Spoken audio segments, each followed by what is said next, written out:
Maayong gabi kaniyong tanan. Sa ato mga suking tigpaminaw, nining-aning programa nga, kini ang atong kagurain. Madi sa dili pa nato sugdan na maong storya. Paliko sa pag-shoutout nato dira sa atong mga taga Gensign.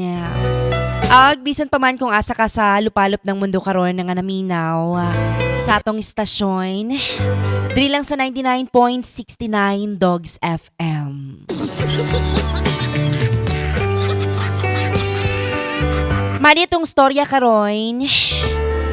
Mo kining about sa usa ka magtiayon. Kini magud sila mga madi kay dugay na sila magtiayon.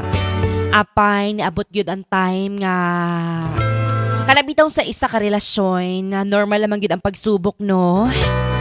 Apan kini dugay na niya ginakimkim sa usa ka babae. Kay lagi ang problema niya kay gamay kunog bunal ang iyahang bana. Ang mo to dili na to masaksihan ang maong storya nga makapapukaw sa maong matag-usang relasyon.